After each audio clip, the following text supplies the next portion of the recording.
توربت یا نورگل ایک بہادر، دلیر، طاقتور اور عظیم جنگجو تھے۔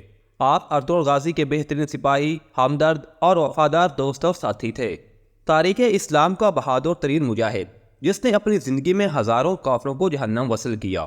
سینٹ کوسکن جس نے لوگوں کے دلوں میں توربت یا نورگل کے نام سے مقبولیت حاصل کی اور کلہاڑا بازی کے انداز کو سراہا۔ مگر اصل میں توربت کون تھا اور اس کی حقیقت کیا تھی؟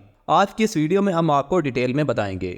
تو اس سے پہلے اگر آپ ہمارے یوٹیوب چینل پر نئے ہیں تو آپ ہمارے چینل کو سبسکرائب کر دیں۔ توربت الپ یا نورگل سن 1195 سے 1323 تک سلطنت عثمانیہ کے ابتدائی غازیوں میں سے ایک تھے۔ نورگل ارطغرل غازی کے ساتھ ساتھ ان کے بیٹے عثمان کا بھی قریبی دوست تھا، یہاں تک کہ اس نے اپنی زندگی میں عثمان غازی کے بیٹے اورحان غازی کی بھی خدمت کی اور ان کے ساتھ مل کر جنگیں لڑیں۔ منگولوں کے خلاف جہاد میں اس کے والدین کی موت کے بعد اسے حیمہ فتون اور شاہ سلیمان نے پالا۔ توربت حملہ آوروں سے لڑنے کے لیے کلہاڑے کا استعمال کرتے تھے اور اس نے بہت ساری جنگیں ارطغرل غازی، اس کے بیٹے عثمان غازی اور اس کے بیٹے اورحان غازی کے ساتھ مل کر لڑیں۔ نورگل ارطغرل غازی کا ایک بہترین سپاہی اور دوست تھا۔ ارطغرل غازی کے ساتھ مل کر اس نے بہت ساری جنگیں لڑیں اور فتح یاب لوٹے، اور آپ ارطغرل غازی کے قریبی لوگوں میں سے تھے۔ منگولوں اور صلیبیوں کی زمینوں، بازاروں اور قلعوں پر حملے کر کے انہیں نیست و نابود کیا اور ان زمینوں پر قبضہ کرنے کے ساتھ ساتھ اسلام کا پرچم لہرانے تک ارطغرل کے شانہ بشانہ کھڑے رہے۔ مغرب میں ہجرت کرنے کے بعد ارطغرل غازی نے توربت کو جنگی حالات کی ذمہ داریاں سونپ دیں اور اس نے انہیں بخوبی پورا کیا۔ ارطغرل کے ساتھ منگولوں کے خلاف آخری جنگ لڑی اور فتح یاب لوٹے۔ مورخین کے مطابق ارطغرل کی علالت کے وقت بھی توربت اپنے بھائی ارطغرل کے ساتھ رہا۔ ارطغرل غازی کی وفات کے بعد برسا کے محاصرے کے دوران عثمان کی موت 67 سال کی عمر تک توربت الپ عثمان کا اصل حامی اور قریبی پر اعتماد دوست بن گیا۔ عثمانی مورخین کے مطابق قلعہ چیسار قلعے کی دوسری فتح 1291 کے دوران توربت الپ عثمان بے کے پاس تھا اور اس کے بعد اس نے عثمان کی تمام فتوحات میں حصہ لیا۔ آخرکار عثمان نے 1299 میں اینگل، قدیم نام اینجلی کوما کو فتح کرنے کے لیے توربت الپ کو تفویض کیا اور فتح کے بعد شہر اور اس کے آس پاس کے علاقوں کی گورنری اور انتظامیہ کو توربت الپ کے حوالے کر دیا۔ اس نے وہاں 36 سال حکومت کی اور اس وقت کے دوران لوگوں نے امن و خوشحالی کے ساتھ اینگل میں زندگی گزاری۔ توربت الپ خوبصورت بھی تھے اور ان کا لڑنے کا اپنا ایک سٹائل تھا اور آپ ایک بڑے کلہاڑے سے لڑتے تھے۔ تاریخ میں لکھا ہے کہ یہ اتنے بہادر تھے کہ اکیلے 20 طاقتور آدمیوں سے لڑ سکتے تھے اور اگر ان کی آنکھوں پر پٹی بھی بندھی ہوتی تو پھر بھی بخوبی لڑتے تھے۔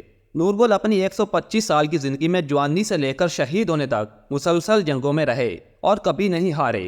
کافروں میں بھی یہ مشہور تھے۔ ایک عظیم خوبصورت کلہاڑے والے طاقتور جنگجو کے نام سے سلطنت عثمانیہ کے اول جرنیل تھے اور ان کا انتقال 126 سال کی عمر میں عین میدان جنگ میں ہوا تھا۔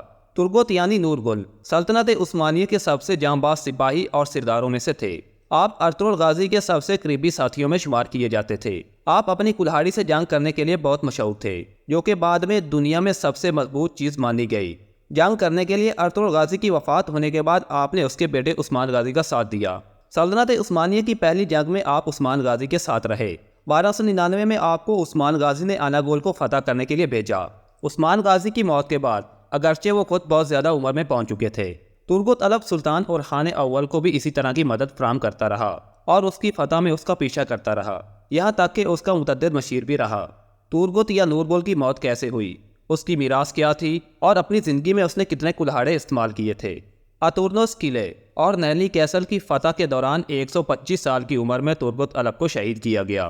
توربت الپ ارطغرل غازی، عثمان غازی اور اورحان غازی کے ادوار میں الپس کا کمانڈر تھا۔ ان کی موت کے بعد توربت الپ کو اینی گول کے قریب پہاڑوں میں ایک پرسکون معمولی قبرستان میں سپرد خاک کر دیا گیا، جو گاؤں کے طور پر جانا جاتا ہے۔ 1877 میں روس ترکی کی جنگ کے دوران ایک شہر فتح ہوا جس کا نام توربت الپ تھا۔ اس کے بعد عثمانی سلطنت میں مسلمان لوگ رہائش پذیر تھے، جو اب بلغاریہ کے نام سے جانا جاتا ہے۔ سلطان کے مشورے پر اس بستی کو توربت الپ کا نام دیا گیا۔ اس قصبے کا بڑا اقتصادی شعبہ زراعت ہے۔ اہم فصلیں تمباکو، کپاس، زیتون، ٹماٹر اور گندم ہیں۔ اس قصبے کے کچھ رہائشی سوما کے بجلی گھر اور کوئلے کی کان میں کام کرتے ہیں۔ توربت الپ کو جنگجوؤں میں سب سے عظیم سمجھا جاتا تھا اور اس کا کلہاڑا کافی افسانوی تھا۔ اس کا کلہاڑا اور کپڑے میوزیم میں ابیضا ہیں۔ توربت الپ کا کلہاڑا 92 سینٹی میٹر لمبا تھا۔ اس کا وزن 1650 گرام تھا۔ یہ برسا اسٹیل سے بنا تھا جس کے ہینڈل کو چمڑے سے لپیٹا گیا تھا اور توربت الپ نے اپنی پوری زندگی میں 7 کلہاڑے استعمال کیے۔ ناظرین کرام، میں امید کرتا ہوں کہ آپ کو آج کی یہ معلوماتی ویڈیو ضرور پسند آئی ہوگی۔ اگر آپ کو یہ ویڈیو پسند آئی ہے تو آپ ہمارے چینل کو سبسکرائب کرتے جائیں۔ Thanks for watching and keep subscribing.